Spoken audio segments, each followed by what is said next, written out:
while I'm cleaning these, I've got a couple of things I want to talk about. So in a separate video, I'm going to be doing our maple syruping and the equipment that we use, and showed our tapping of trees. It might be two different videos, but so right now I'm just washing our buckets that we're going to use to collect sap. But I wanted to do kind of one of my short little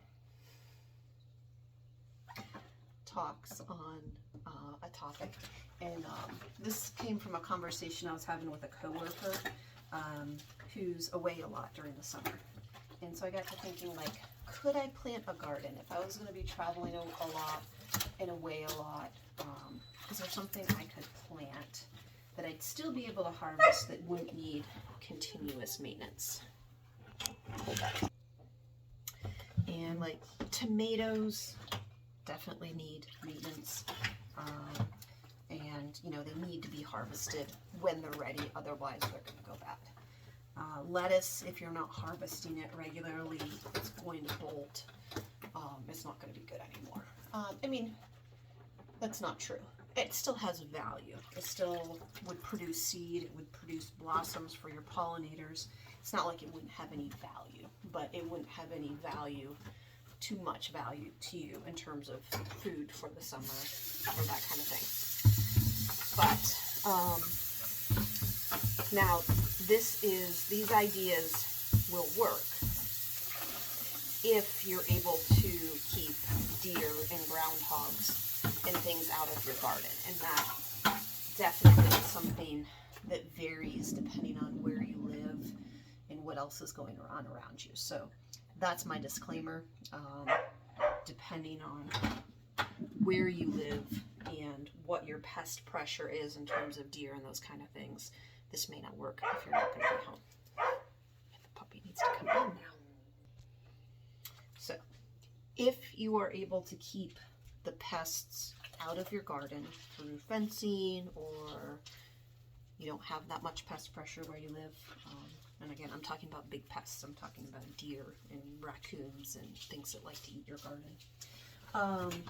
The things that you could kind of set it and forget it would be like winter squash, butternut squash, acorn squash, spaghetti squash, that kind of thing. Sweet potatoes, onions, and there's one more, peppers, especially bell peppers, take a long time to get going. So you might lose some, but if you're around periodically, those give you a little bit more of a window to harvest than a ripe tomato. Once a tomato is ripe and ready to be harvested, you don't have a ton of time to get to it. But peppers are a little more forgiving to that. Like I said, you might lose some, but I still feel like you could get some peppers just to use if you're, you know, RVing and you come home and you want to grab some peppers and then head back out. You might be able to, or you might have some at the end of the season when you're done traveling for the summer and they're ready to go. Also, and this is, some people just aren't ready to cook with these, so it wouldn't be a great thing, but dried beans. I found that I really like dried beans. You plant the plant, you let it finish out. When it starts kind of dying back, I just cut them, tie them in bunches, and hang them on my patio under a roof.